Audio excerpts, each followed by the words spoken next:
Vamos abrir as nossas Bíblias na primeira carta do apóstolo Paulo aos Tessalonicenses, capítulo de número 4. Aos Tessalonicenses, capítulo de número 4, nós iremos ler os versículos de números 7 e 8. Diz assim a palavra de Deus, primeiro aos Tessalonicenses 4, versos 7 e 8. Porque não nos chamou Deus para a imundícia, mas para a santificação.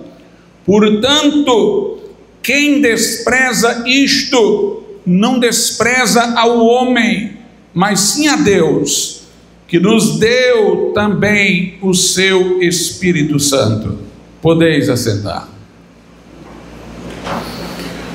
Meus amados irmãos, no Gênesis, nós temos o relato da criação. Enquanto os animais foram criados em seus respectivos pares, macho e fêmea, na criação do homem houve algo diferente. Deus primeiro fez o homem e somente depois, em momento posterior, fez a mulher. Isso para que o homem entendesse que o relacionamento primeiro que o homem deveria ter não seria horizontal, com um semelhante, com a sua esposa. O primeiro relacionamento do homem seria com Deus. Adão não conversou primeiro com a mulher, conversou primeiro com Deus. Deus o constituiu lavrador do jardim, que lhe deu de presente. Deus o orientou sobre sua posição relativamente à criação, mas não havia ainda lhe falado sobre a mulher. Isto para que nós entendêssemos, irmãos, que nós devemos primeiro nos relacionar com Deus, encontrar a plenitude da nossa existência na relação com Deus. Todas as outras relações devem estar sob a égide da nossa relação com Deus. Tudo mais que formos fazer, ou todos os relacionamentos de amizade a casamento que formos ter, tem que ser orientado pelo relacionamento primeiro, primário, superior que nós temos com Deus. Isso mostra, por exemplo, que o homem não é, como às vezes se representa, um ser necessitado de sexo ou de sexualidade, como alguém que, por exemplo, necessita se alimentar ou dormir. A Bíblia mostra que o homem criado entrou num profundo sono, inclusive para que de sua costela formasse Eva antes da queda. Deus lhe deu do jardim mantimento, ele já se alimentava, ele já dormia, mas a sexualidade não era colocada como uma coisa imprescindível, no sentido de que o homem não poderia se realizar como pessoa ausente à sexualidade. Os animais, neste campo físico, reprodutor, eles se movem por instintos, eles se aproximam muitas vezes em períodos determinados, mas não é assim com o homem. Deus criou a mulher com a participação da inteligência do homem, para que o homem decidisse o seu relacionamento com a mulher, não como os animais se relacionam, por impulso instintivo, mas por uma consciência do papel da mulher e de como seria honroso a Deus o seu relacionamento com a mulher. Para que o homem entendesse o esquema da criação, Deus colocou o homem para dar nome aos animais, e foi quando o homem pôde ver que os animais tinham os seus pares. O leão tinha a leoa, o cão tinha a cadela. Ele foi vendo que entre os animais havia macho e fêmea. Foi a partir do momento que ele viu essa lógica que ele percebeu que lhe faltava a mulher. E é a partir daí que a Bíblia diz: e viu Deus que não era bom o homem estar só. Na verdade, o homem não sentiu essa solidão, senão quando o próprio Deus o confrontou com o esquema da criação, para ele ver que lhe faltava a mulher. Ele sentiu-se só por uma apreciação da estrutura da criação, de uma forma, portanto, pensante. Deus mostrou ao homem o seu plano para o homem perceber que alguma coisa estava faltando. Então o homem foi levado a um profundo sono, de sua costela foi feita Eva. Quando ele acordou e a reconheceu, ele logo entendeu que ela era a ajudadora idônea que lhe faltava. Chamou-a varoa. Esta tradução é melhor, porque a palavra ali no hebraico é a mesma palavra usada para o homem, varão, com uma pequenina variação. Era como se Adão estivesse dizendo: você é como eu, mas tem algo diferente. Era a relação de complementaridade. O primeiro casamento foi celebrado por Deus. Deus abençoou o homem e mulher e deu-lhes a missão e o propósito, diferentemente dos animais que se relacionam em casualidade, por instinto. Deus deu um propósito à união do homem e da mulher. Deus disse que eles iriam dominar a terra, que eles deveriam ser fecundos, encher a terra. E Deus disse: deixará o homem seu pai e sua mãe. Portanto, a coabitação do casal resultaria de uma decisão consciente. Um homem que tinha já a sua família, sua casa, seu pai e sua mãe, iria tomar a decisão de deixar a sua casa para casar-se. Diz assim: deixará o homem seu pai e sua mãe e se unirá à sua mulher. Eu quero que você preste atenção no pronome possessivo, sua mulher. O casamento envolve um compromisso precedente. Não é apenas a coabitação física ou na mesma casa. Adão não iria deixar pai e mãe para se unir a uma mulher que depois que ele se unisse a ela passaria a ser sua. Mas ele sairia da casa de seus pais. Eu digo Adão aqui, não Adão que não teve ancestral, mas o homem, né? Adão no sentido agora de humanidade.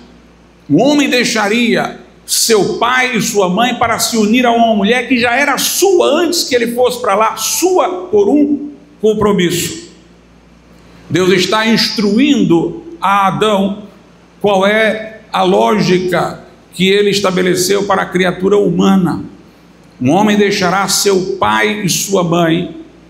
De certa maneira, Deus funcionava como o pai e a mãe de Adão. Na genealogia de Jesus, Deus aparece como o pai de Adão. E ele deixaria, ele entenderia o que era isso por uma relação análoga com a que ele tinha com Deus, como se fora filho. Deixará o homem seu pai e sua mãe e se unirá à sua mulher, a mulher que já é sua. Houve um compromisso precedente. E então serão dois, uma só carne. E Jesus ainda infere desse relato que não deve haver separação, porque ele diz: o que Deus uniu, não separe o homem. Perceba como não é uma coisa reduzida aos instintos. O homem entendeu a necessidade da mulher com a sua inteligência. Deus fez o homem chegar a essa conclusão. Deus criou a mulher como ajudadora idônea para o homem, e Deus estabeleceu na união deles um propósito do que fazer, e os abençoou. Deus disse que o homem deixaria pai e mãe para se unir a uma mulher com a qual iria estar comprometido, para que os dois então se tornassem uma só carne. Portanto, o relacionamento sexual na criação foi colocado dentro dos limites do compromisso do casamento. O sexo foi colocado dentro de uma relação monogâmica, um homem e uma mulher, com caráter de perpetuidade. E essa união não é apenas para o aspecto sexual, que está, de certa forma, apontado na expressão serão dois, uma só carne, mas para que eles possam cumprir um propósito conjunto, inclusive criando os filhos no temor do Senhor, dando ao mundo uma semente para Deus, conforme diz lá no livro do profeta Malaquias. Adão, irmãos, não tinha, como nós temos hoje, tentações sexuais, porque ele foi criado todo em ordem, à imagem e semelhança de Deus. O que é que eu quero dizer com isso? As paixões que ele tinha eram iguais às que nós temos. O poder de regê-las é que agora nos falta e que ele tinha. O pecado, na verdade, ele não é uma força, é uma fraqueza. O pecado enfraquece a capacidade da razão e da vontade de subjugar as paixões, enfraquece razão e vontade. Aí essas paixões ganham força, não é que elas passam a ter uma força que não tinham, é que elas parecem ter mais força, porque aquilo que as regia enfraqueceu. Então, para Adão, portanto, reger-se no comer, no dormir, para não ser excessivo na preguiça, reger-se no campo da sexualidade, não seria uma coisa que tivesse algum custo ou exigisse algum esforço. Ele seguia a harmonia destes aspectos de uma forma espontânea, suave, sem lutas, com tentações. Por isso que para o homem ter sido tentado, Deus teve que estabelecer uma forma arbitrária, não no sentido de arbitrária por capricho, mas uma forma arbitrária de ele passar por uma tentação. Deus pegou uma coisa boa da sua criação, uma árvore, e disse que o homem não poderia comer ali. O homem foi tentado exatamente porque a árvore era uma coisa boa, porque a árvore continha o alimento semelhante ao qual ele encontrava nas outras. Era a forma de Deus poder testar a fidelidade do homem e lhe dar a oportunidade de usar a liberdade para unir-se a Deus em gratidão na máxima felicidade. O pecado do homem, na verdade, foi semelhante ao de Satanás. Satanás era um ser espiritual, não possuidor de elementos físicos. Ele jamais seria tentado por pecados carnais, por não possuir um corpo. Ele se deixou levar pelo orgulho, pela vaidade, e foi com esta mesma coisa que ele seduziu Adão e Eva.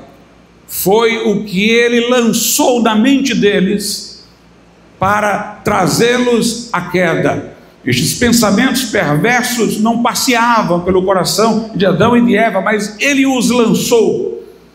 Se vocês comerem deste fruto, o diabo disse, vocês não vão morrer, como Deus disse, vocês vão ser como Deus.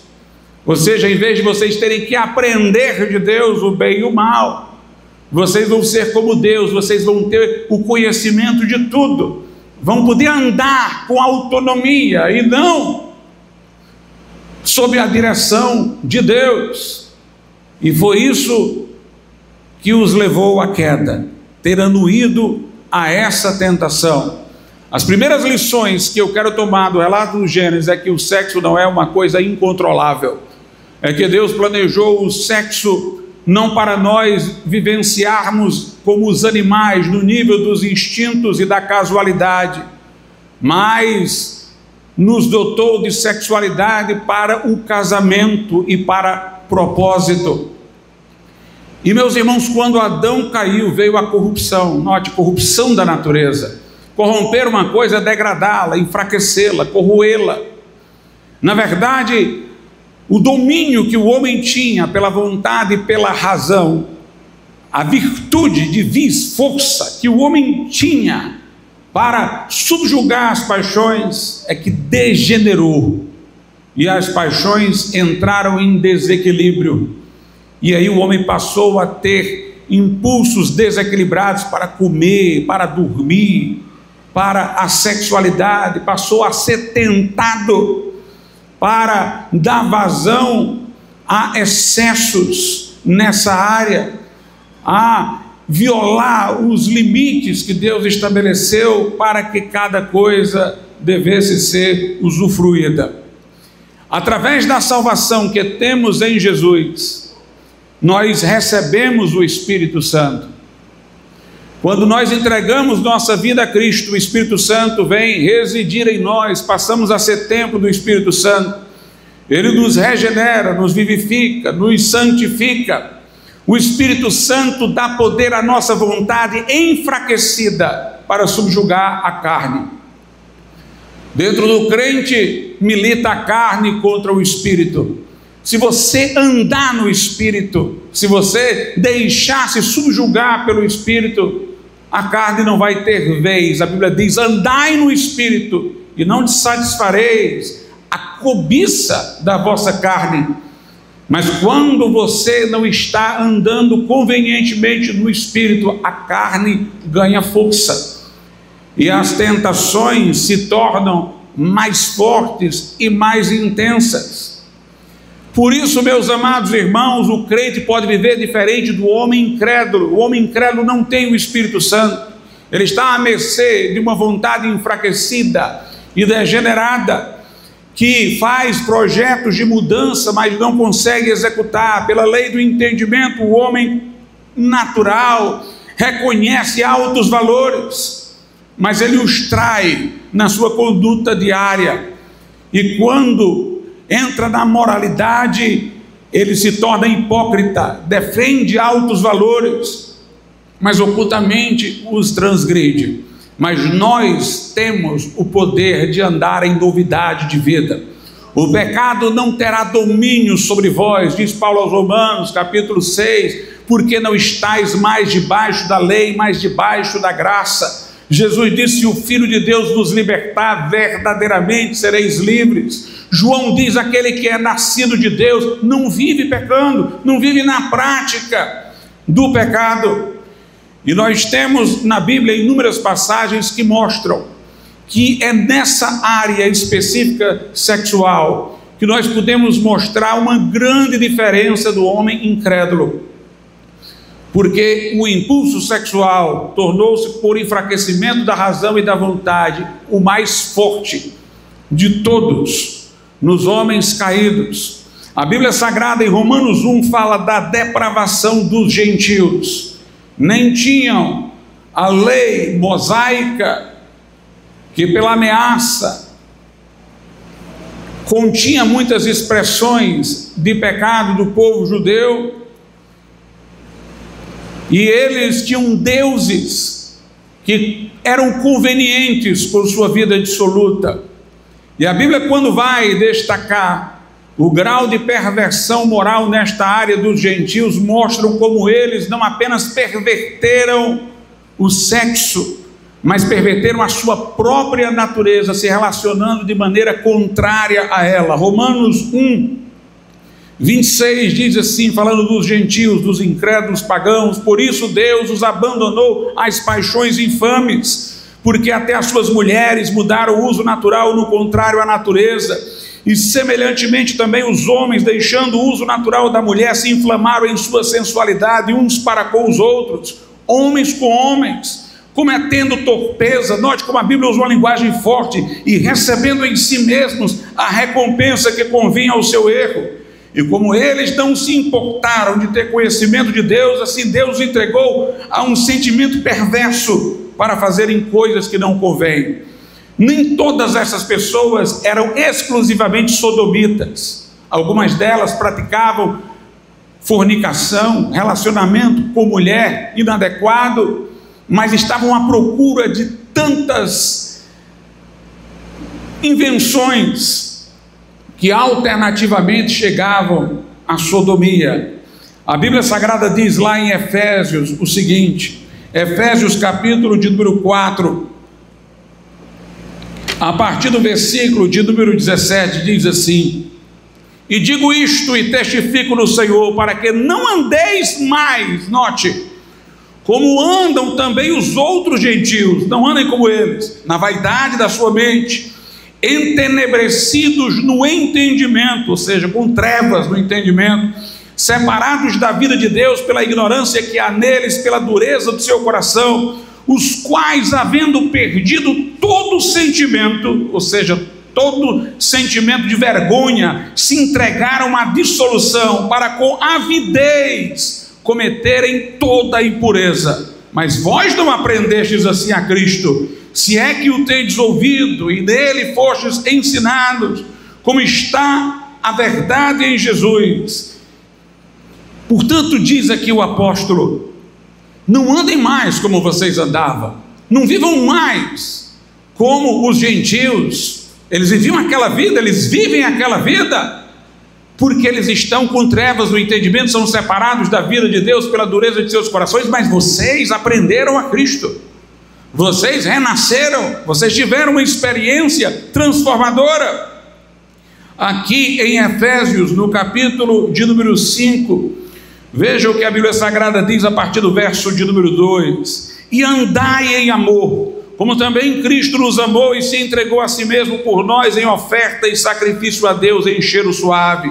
Mas a fornicação e toda a impureza ou avareza nem ainda se nomeie entre vós, como convém a santos, nem torpezas, nem tolices, nem zombarias, quer dizer, não se junte ao piadista imoral, que não convém, mas antes ações de graças. Porque bem sabeis isto, que nenhum fornicador ou impuro ou avarento, o qual é idólatra, tem herança no reino de Cristo e de Deus. Ninguém vos engane com palavras vãs, porque por estas coisas vem a ira de Deus sobre os filhos da desobediência. Ou seja, deixem estes caminhos, não os normalize, porque quem vive nesta prática não herdará o reino de Deus. E o apóstolo Paulo diz: ninguém vos engane, não se iludam, não caiam num alto engano. Mais adiante aqui ele fala, a partir do versículo de número 10, aprovando o que é agradável ao Senhor, e não comuniqueis com as obras infrutuosas das trevas, mas antes condenai-as, porque o que eles fazem em oculto, até o dizê-lo é torpe. No texto que eu li no início dessa mensagem, vamos ler a parte anterior que eu não havia lido, primeiro aos Tessalonicenses, capítulo de número 4, a partir do versículo 3, diz: porque esta é a vontade de Deus, a vossa santificação, que vos abstenhais da fornicação, note, que vos abstenhais da sexualidade sem os limites que Deus estabeleceu. Ele quase que aqui reduz a santificação, a vitória nessa área. No verso de número 4 ele diz que cada um de vós saiba possuir o seu vaso em santificação e honra. O seu vaso é o seu corpo, não é o seu corpo que deve possuir você. Se isto acontecer, você está no nível dos animais, reduzido aos instintos, devorado na sua liberdade moral. Você é que tem que possuir o seu corpo, você é que tem que reger. Que cada um de vós saiba possuir o seu vaso em santificação e honra, não na paixão da concupiscência, como os gentios que não conhecem a Deus. Ninguém oprima ou engane a seu irmão em negócio algum. Quer dizer, não diga ao seu irmão que isto não é grave, que isso não é pecado, que é possível fazer isso, minimizando a gravidade. Ninguém oprima ou engane a seu irmão em negócio algum, porque o Senhor é vingador de todas estas coisas, como também antes vos dissemos e testificamos. Nós vemos lá em Colossenses, também no capítulo de número 3, a partir do verso de número 5: mortificai, pois, os vossos membros que estão sobre a terra, a fornicação, a impureza, a afeição desordenada, a vil concupiscência e a avareza, que é a idolatria, pelas quais coisas vem a ira de Deus sobre os filhos da desobediência, nas quais também em outro tempo andastes, quando vivíeis nela. Note, toda hora o apóstolo Paulo fala: vocês andavam assim, como quem diz, vocês agora têm uma grande oportunidade de mudar, de manifestar ao mundo o que Deus fez em vocês. Vocês andavam assim como todos os demais, mas agora vocês podem ser diferentes, vocês renasceram, vocês podem manifestar uma vida que eles vão perceber que alguma coisa de Deus aconteceu em vocês. Na primeira carta aos Coríntios, no capítulo de número 6, a partir do versículo de número 15, o apóstolo Paulo diz assim: não sabeis vós que os vossos corpos são membros de Cristo? Tomarei, pois, os membros de Cristo e os farei membros de uma meretriz, não por certo. Ou não sabeis que o que se ajunta com a meretriz faz-se um corpo com ela? Porque diz: serão dois uma só carne. Mas o que se ajunta com o Senhor é um mesmo espírito. Fugi da fornicação. Ele nem manda que nós enfrentemos, mas que fiquemos à distância, que nós não venhamos a nos expor ao que possa ser tentação. Fugi da fornicação. Todo pecado que o homem comete é fora do corpo, mas o que fornica peca contra o seu próprio corpo, porque o seu corpo é santuário do Espírito Santo. Ele está cometendo um sacrilégio com o seu próprio corpo. Ou não sabeis que o vosso corpo é o templo do Espírito Santo, que habita em vós, proveniente de Deus, e que não sois de vós mesmos, porque fostes comprados por bom preço, o sangue de Jesus? Glorificai, pois, a Deus no vosso corpo e no vosso espírito. Glorificai, pois, a Deus no vosso corpo e no vosso espírito, os quais pertencem a Deus. Nós somos convidados, irmãos, a ter uma vida de disciplina em todas as áreas relativas aos impulsos que residem no nosso corpo.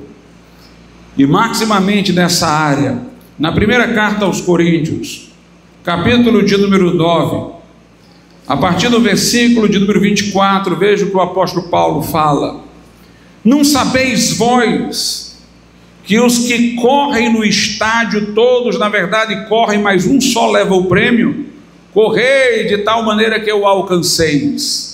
E todo aquele que luta, de tudo se abstém. Eles o fazem para alcançar uma coroa corruptível, nós, porém, uma incorruptível.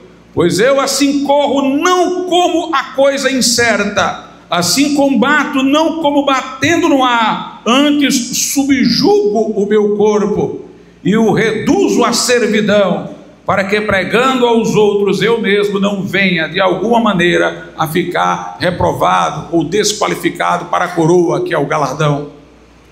O apóstolo Paulo, irmãos, ele está dizendo: um atleta que luta por uma coroa corruptível, em tudo ele se gerencia, ele se vigia, ele se abstém de certos alimentos, ele acorda cedo para treinar. Um lutador, versículo 25, aquele que luta, de tudo se abstém, ele tem todo um esforço. Há pessoas que são diligentes para fazerem regime, deixando de comer certos alimentos, pessoas que, ao saberem que seus pulmões estão contaminados, até incrédulos, deixam o fumo, que é uma transgressão e um pecado.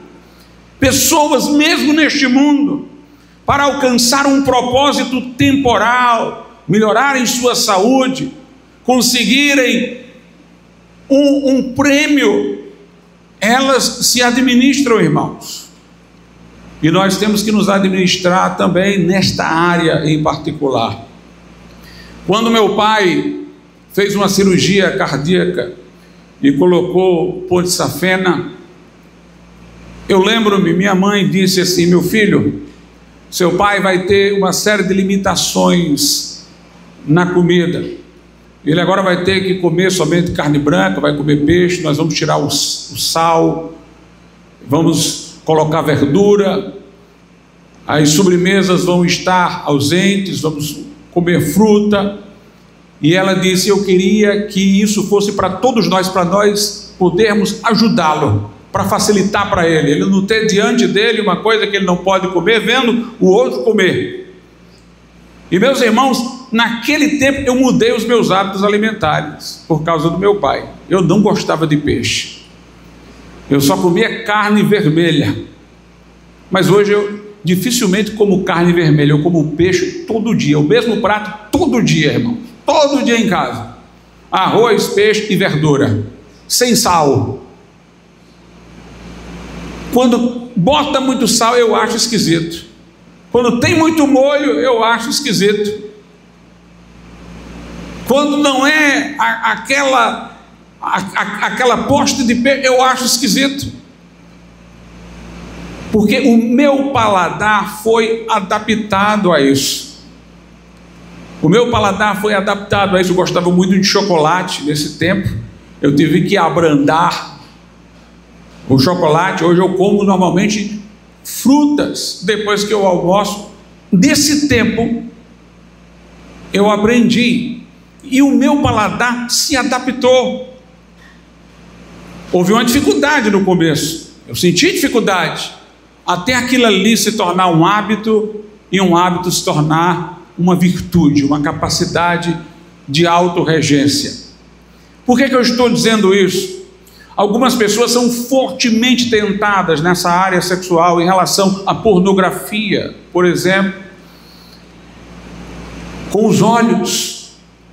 E estas pessoas já deram tanto espaço para isso, que elas têm uma dificuldade de não ver. E quando elas fazem algum compromisso de passar algum tempo sem olhar, elas no começo lá estão abandonando aquilo, mas estão sentindo uma atração tão forte por aquilo e resistindo.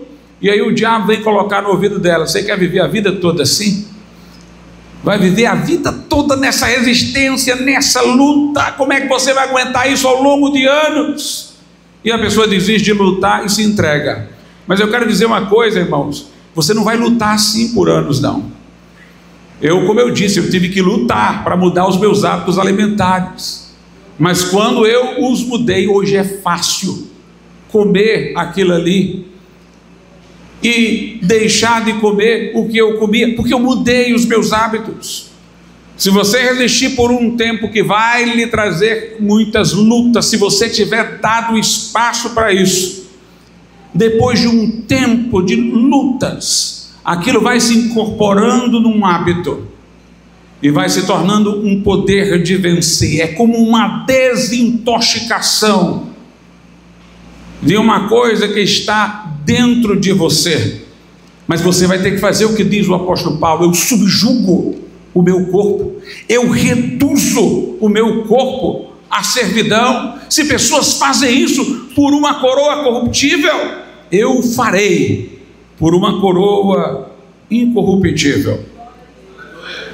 Quando eu era criança, a tentação por pornografia existia, mas as facilidades que há hoje é que não existiam. Naquele tempo, um menino, um adolescente, passava em frente a uma banca de revista, via uma revista pornográfica, ele se sentia atraído, mas ele não podia comprar, estava escrito lá: proibido para menores de 18 anos. O que se conseguia às vezes era um menino que tinha um irmão mais velho, que tinha uma revista dessa, e o outro ia lá olhar, e era tenso, porque se a mãe do rapaz aparecesse, pronto, era correndo para tudo que era lado. Ou seja, o pecado existia, mas não tinham as facilidades, as coisas não estavam tão próximas, tão à mercê. Havia um ambiente vigiado. A pessoa assistia a televisão, vinha lá um aviso: proibido para menores de 18 anos. O pai: saia daqui. Os filmes em que se exibia mais os corpos das pessoas eram mais tardes da noite. Mas hoje em dia, irmãos, nós estamos enfrentando um problema enorme.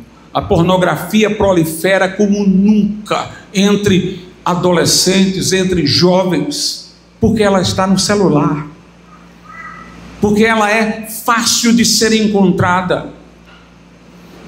Não precisa parasitar no irmão mais velho de alguém para por um momento olhar uma coisa e ir para casa. A pessoa agora tem ao seu dispor, e a internet, ela oferece sem você pedir. Às vezes eu estou olhando alguma coisa na internet e aparece uma imagem, eu mostro logo para minha esposa: olha aí o que é que está aparecendo. Uma das coisas boas de se fazer: nunca deixe, se você é casado, as coisas andarem sem você compartilhar as coisas com a sua esposa. Meus irmãos, nós não podemos deixar o pecado evoluir. Nós temos que ser radicais quanto a isso. Mas hoje, o que eu estou dizendo, aparece sem você pedir. Um adolescente tem um celular, a imagem aparece para ele. Ninguém vai ter controle 24 horas sobre ele com um celular, um computador. Ele pode ver estas coisas. Hoje o que nós temos é a facilidade. E, meus irmãos, isso degrada a personalidade, porque a pornografia retrata a mulher como se fosse uma coisa, um mero instrumento de prazer. A pessoa começa a olhar para as mulheres de uma maneira deformada, de uma maneira inadequada. Nós temos nestas pessoas que entram pelo caminho da pornografia um uso tão abusivo de imagens, que essas pessoas elas vão vendo tanta extravagância, que quando chegar realmente o tempo em que elas tiverem um relacionamento, as coisas mais normais parecerão pequenas, como alguém que se viciou tanto numa droga que a dose pequena já não mais satisfaz, ele precisa de uma maior. Não é à toa que nós temos hoje tanta sodomia, tanta gente perturbada quanto à sua identidade sexual. Muitas, não todas, mas muitas dessas pessoas às vezes foram por caminhos em que elas viram de tudo, talvez experimentaram de tudo, e cada vez, como uma droga, precisaram de uma coisa mais extravagante, mais fora do normal, para as orientar. Outra coisa que havia na minha época eram certas lendas que na verdade nos ajudavam. Diziam que quem praticava a impureza, a masturbação, nasciam espinhas, tinha um problema disso, problema daquilo, isso intimidava os garotos. Quem era pego fazendo isso passava vergonha, não era aplaudido, mesmo pelos amigos que mandavam fazer. Quando sabiam que ele havia feito, ele era zombado, e uns zombavam dos outros. Havia uma certa suspeita moral de que aquele caminho não era o certo, que aquilo ali era vergonhoso. Mas com este volume de pornografia, nós temos uma naturalização, uma sensação de normalidade mesmo entre os mais jovens com respeito a estas coisas. Lá em Jó, no capítulo de número 31, veja o que Jó diz nos versos 1 e 2. Ele diz: fiz aliança com meus olhos, como pois os fixaria numa virgem? Que porção teria eu do Deus lá de cima, ou que herança do Todo-Poderoso desde as alturas? Nós vemos hoje, e aqui eu vou falar mais agora para as mulheres, as meninas, muitas vezes, irmãos, uma insuflando a outra para namoros precoces, e às vezes são velhas casamenteiras dentro da igreja, E aí não vai casar não, olha aquele ali, vê para namorar com aquele ali, precipitando a pessoa, fazendo ela ter antecipações.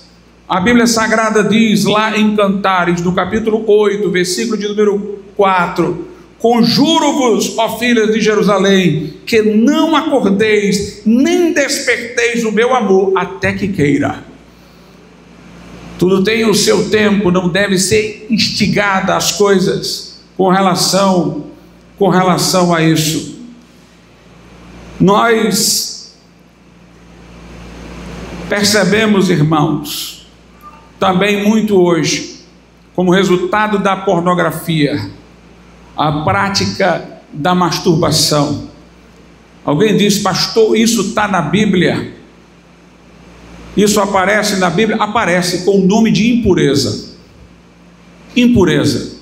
Eu citei aqui vários versículos, talvez muitos não perceberam, mas que falava de fornicação e impureza separadamente.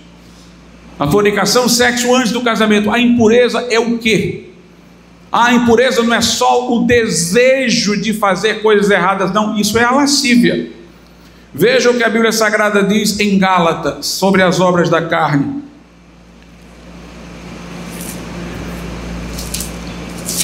Lá em Gálatas, no capítulo de número 5, versículo 19: porque as obras da carne são manifestas, as quais são adultério. Que é adultério? Uma pessoa casada trair sua esposa com outra, ou vice-versa. Fornicação, que é fornicação? O sexo antes do casamento. Impureza e lascívio, que é lascívio? O desejo fantasioso, a fantasia imoral no coração. E o que é a impureza? Nem é a fantasia imoral no coração e nos pensamentos, isso é a lascívia. Não é o adultério para quem é casado, nem é a fornicação para o que é solteiro, que é uma relação com uma outra pessoa antes do casamento. O que é a impureza? A impureza é o pecado sexual solitário, onde a pessoa excita os seus próprios órgãos num pecado solitário. Meus amados irmãos, este pecado é tão grave quanto a fornicação e tão grave quanto o adultério. Ele traz culpa para quem pratica, traz vergonha para quando a pessoa é descoberta no fazê-lo. E há duas coisas envolvidas aí. Uma é o egoísmo. Deus não criou a sexualidade para a solidão, para uma pessoa isoladamente. Deus criou a sexualidade para um relacionamento dentro do casamento. O sexo, como eu disse no início dessa mensagem, para o ser humano não foi criado por Deus para servir no nível dos instintos, a satisfação dos instintos e a casualidade, mas para ser uma expressão de amor de pessoas que se comprometeram a viver por toda a vida, que estão dispostos a assumir a responsabilidade dos efeitos deste ato, que é a possibilidade de nascer um filho que será acolhido e criado com amor. A Bíblia diz que quando o homem casa, ele conhece a mulher. Veja, a sexualidade está ligada à máxima intimidade pessoal, descrita na Bíblia, portanto, como conhecer. E conheceu Adão a Eva, e ela concebeu um filho. É uma relação, portanto, de intimidade de um casal para toda a vida. Um relacionamento entre pessoas do mesmo sexo é contrário à natureza. E um relacionamento ou uma incitação da pessoa solitária, ela tirando o prazer do seu corpo, sem relacionamento algum, é pecaminoso e monstruoso.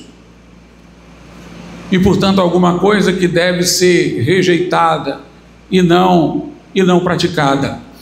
Portanto, este egoísmo, a busca do prazer pelo prazer, sem inclusive nenhum relacionamento, distrair do próprio corpo, como se ele fosse uma coisa, prazer para satisfação pessoal, é o cúmulo do egoísmo. O outro problema é que a pessoa que pratica isso, ela, para provocar os estímulos, alimenta pensamentos, evoca na mente imagens que ela tenha visto ou que sua imaginação concebe relativamente a pessoas do outro sexo, ou se ela foi inclinada à sodomia, pior ainda. Mas ela se estimula por meio de imagens. Pense, se você soubesse que alguém está fazendo isso, está pensando na sua mãe, está pensando na sua filha, está pensando na sua irmã, como você pode achar que é normal você fazer isto, pensando em pessoas que podem ser mães, filhas, irmãs? Isso é uma deformação da visão das outras pessoas. Veja essa passagem na Bíblia como parece mostrar essa prática e abominá-la ao mesmo tempo.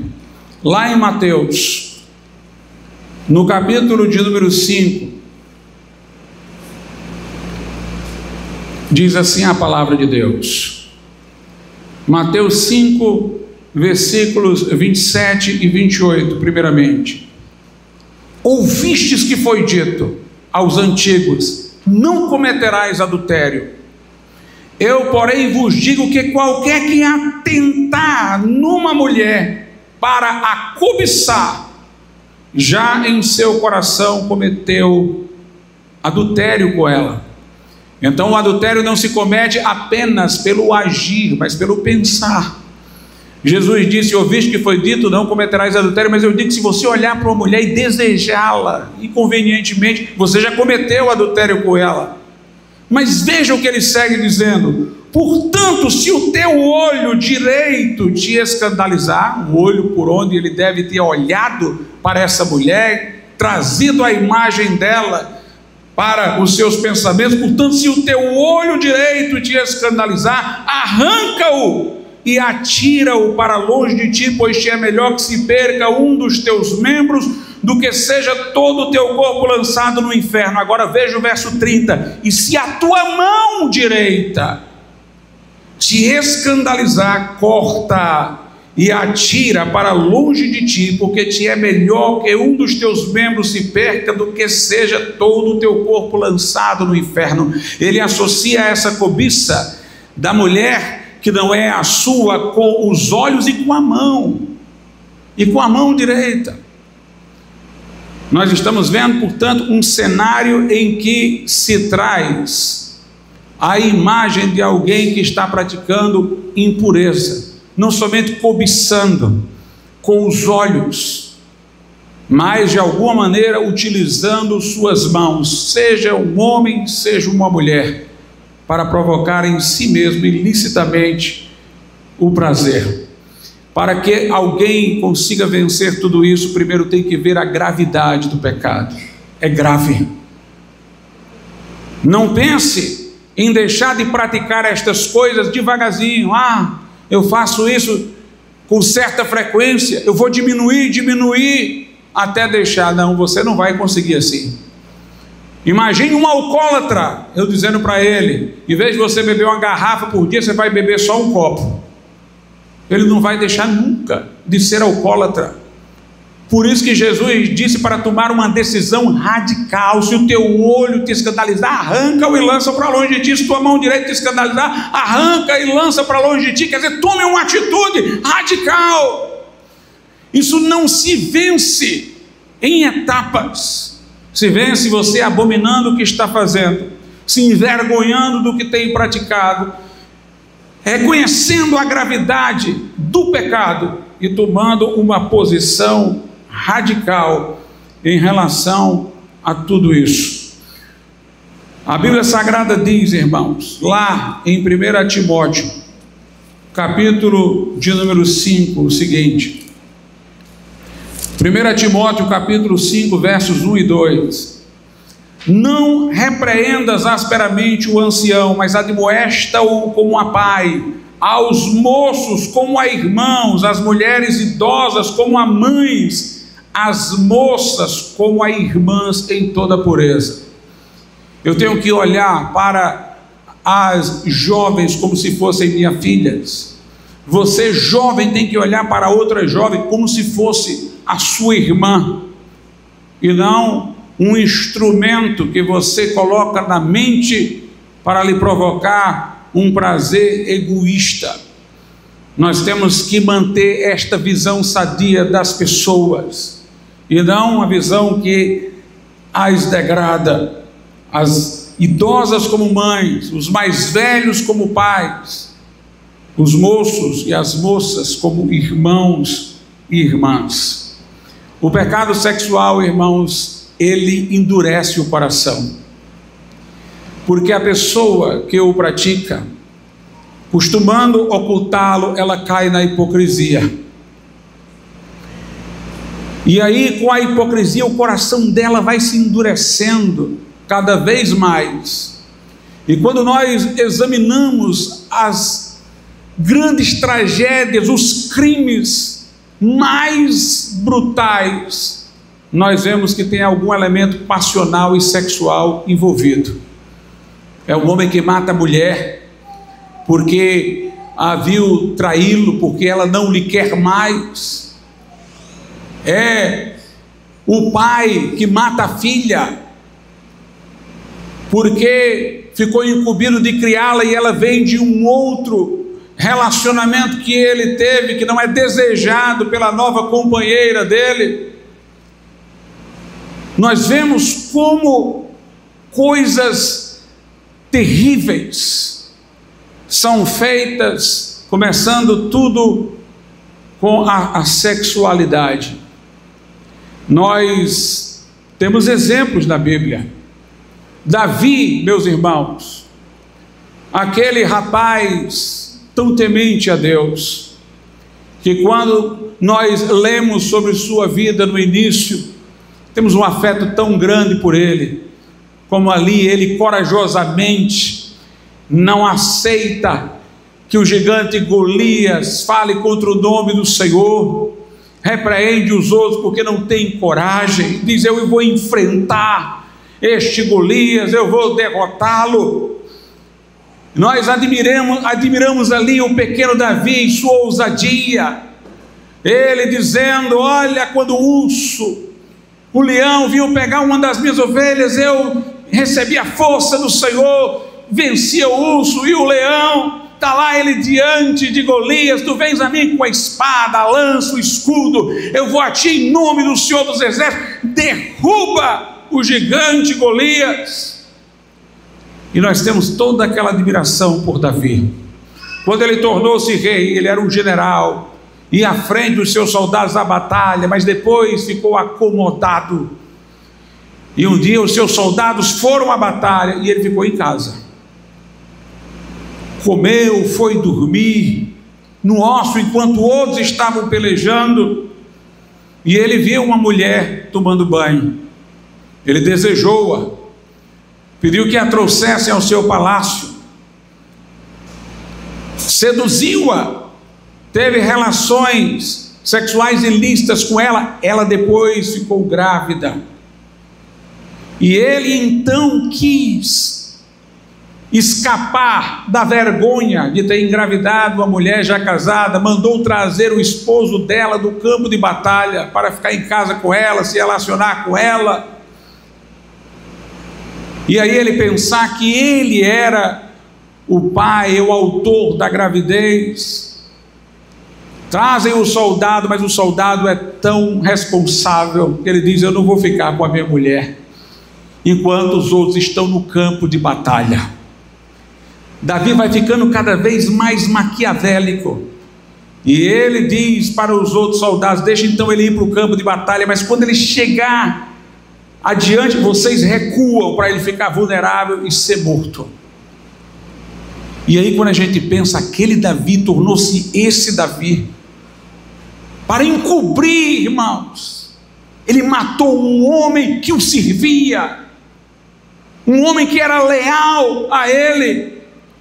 O profeta Natã chega a Davi e conta uma história análoga de um homem que tinha muito gado, mas tirou lá a ovelhinha do seu servo para oferecer a um visitante.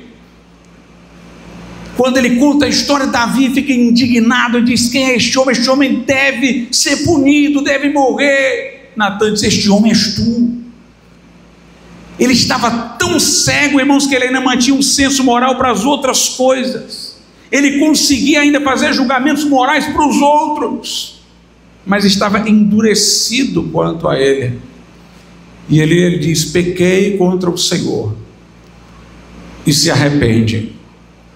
Nós temos um outro exemplo na Bíblia que foi Sansão, aquele que lutava contra os filisteus e os vencia, os inimigos do povo de Deus, mas ele só se deixava atrair, irmãos, por mulheres filisteias. Em defesa do povo de Israel, ele combatia os filisteus, mas era atraído pelas filisteias, provavelmente porque o modo de elas vestirem-se era mais exibicionista. As mulheres de Israel eram recatadas. Ele se apaixona por uma, o pai diz: não faça isso, ele desobedece, não dá certo. Depois ele se apaixona por outra, é Dalila.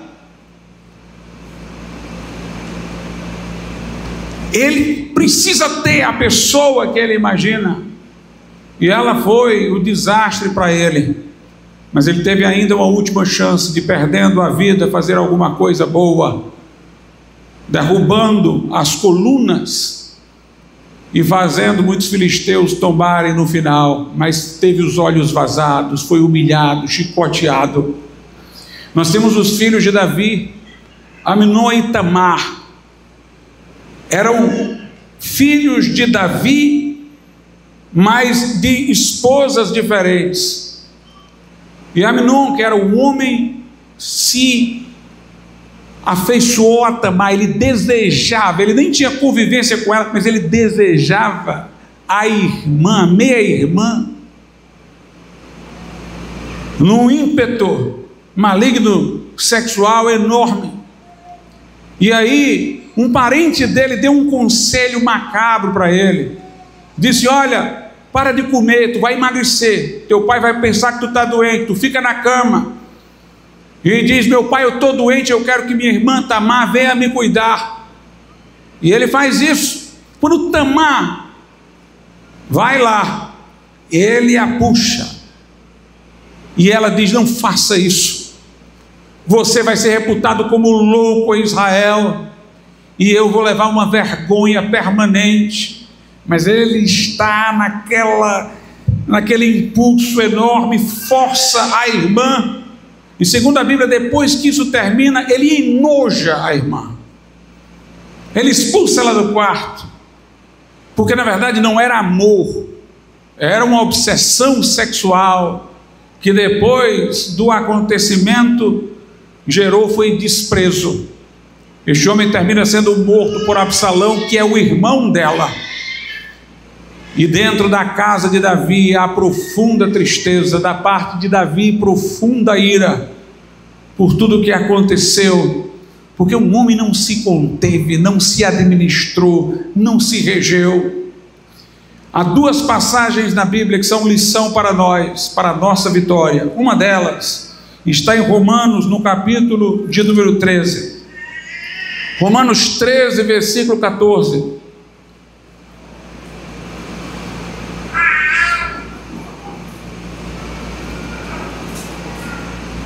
Mas revesti-vos do Senhor Jesus Cristo, e não tenhais cuidado da carne em suas concupiscências. Ou seja, você quer vencer, se revista de Cristo, se encha de Cristo, se aproxime de Cristo. Não é pelas suas próprias forças, é na relação com Cristo, é permanecendo na videira, é estando aos pés dele, como Maria, irmã de Marta. É vivendo com Ele que você vai vencer. Mas tem uma segunda coisa aqui: revestivos do Senhor Jesus Cristo e não tenhais cuidado. Martin Lloyd Jones diz que a melhor tradução para esse texto seria: e não deis provisão à carne em suas concupiscências. Não alimente a carne, não fortaleça a carne, não se exponha desnecessariamente ao pecado para que a carne se fortaleça. É aquilo que Jesus disse: o teu membro te escandalizar, arranca-o e lança para longe, fica longe, fugir da fornicação. Meus irmãos, às vezes ambientes representam tentação, porque quando uma pessoa comete um pecado dentro de um determinado lugar, existe como que uma memória dos sentidos. Na hora que ela estiver naquele mesmo lugar, naquele mesmo cenário, nas mesmas condições, a vontade de pecar vai aflorar novamente. Ela está condicionada por aquele espaço, por aquele lugar, por aquelas condições. É como se os sentidos, as paixões se lembrassem que foi ali que aconteceu. Então, se algum ambiente lhe é tentador, evite-o. Se é necessário você passar por esse ambiente, entra e saia logo, correndo, até que você possa levar a uma amnésia, a um esquecimento, os seus sentidos, as paixões, as lembranças, para que não se reativem. Não se exponha a condições que vão enfraquecê-lo. Não dê provisão à carne nas suas concupiscências. E revista-se do Senhor Jesus Cristo. O outro texto que eu queria ler está na primeira carta aos Coríntios, capítulo de número 10, versículo de número 13.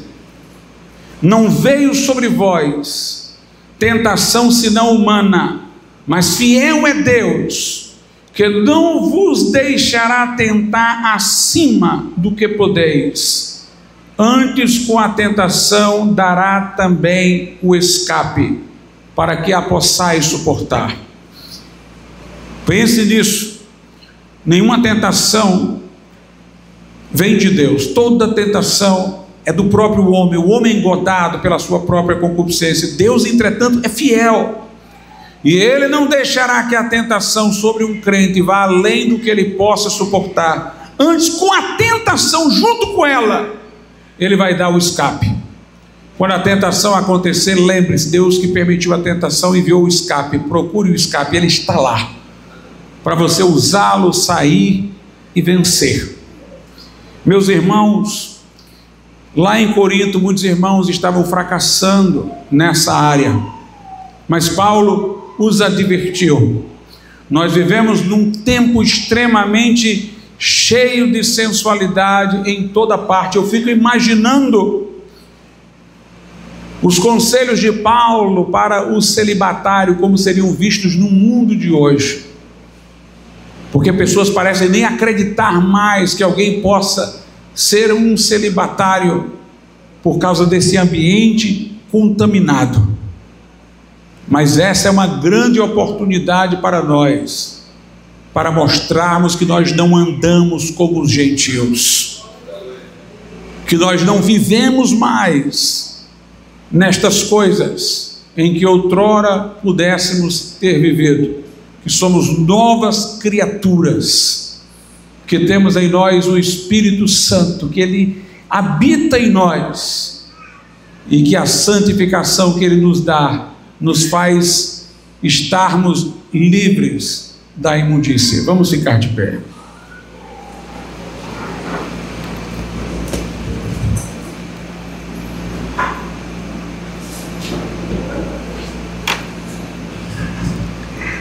Soberano e altíssimo Deus, ó Pai, nós dependemos da Tua graça, Senhor, porque nós conhecemos a fraqueza humana e sabemos, ó Pai, o mundo em que nós estamos, ó Pai.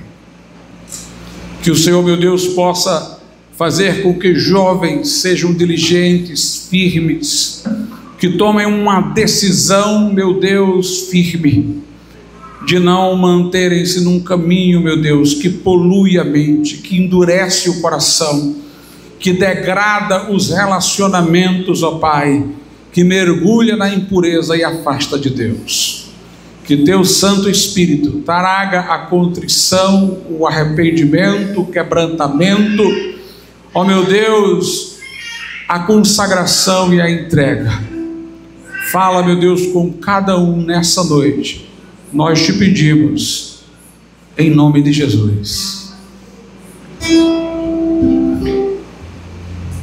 Se Deus está falando com você, não quero saber os seus específicos problemas, mas se alguma coisa aqui lhe falou ao coração que você precisa mudar, eu o convido a vir à frente para nós orarmos juntos por você.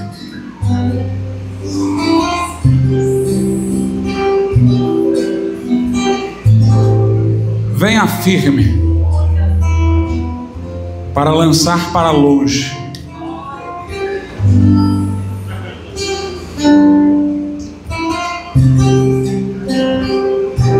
aleluia. Às vezes eu até hesito, uma coisa particular como essa que eu preguei, fazer um apelo para vir à frente, mas às vezes a pessoa vai vencer quando ela for à frente mesmo, quando ela mostrar que está tão decidida, que não importa se alguém vai me ver, eu estou hoje, eu vou quebrar com tudo mesmo, vou arrebentar aí a cadeia, eu quero é vencer. Se Deus está falando contigo, irmão, irmã, venha, nós vamos orar pela tua vida nessa noite.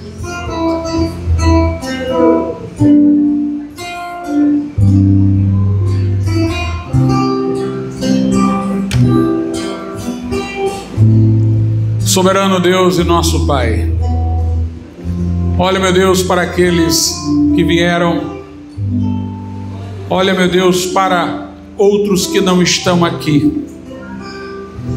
Ó Deus, nós sabemos que estamos num momento de grande luta quanto a isso, meu Deus, porque o inimigo das nossas almas criou a facilidade do pecado, da impureza chegar diante dos nossos olhos. O que requer do teu povo, meu Deus, a firmeza, a decisão, o relacionamento contigo, a confissão, o arrependimento, a postura, a vigilância. Ó Pai, em nome de Jesus, dá vitória, Senhor, dá vitória, que possamos ser luminares no meio das trevas, que o nosso quarto, o nosso espaço íntimo seja não o lugar do pecado, mas o lugar em que oramos em secreto e o Pai nos vê e nos recompensa. Ó Deus, santifica o teu povo, santifica os jovens, ó Deus, traz a sinceridade, remove a hipocrisia, tira a malícia, meu Deus, coloca a pureza, tira o vício e coloca a virtude, Senhor, e dá vitória ao teu povo. Nós te pedimos estas coisas em nome de Jesus. Amém, Senhor, e amém. Deus abençoe. Algum aviso, irmãos, algum aviso a ser dado?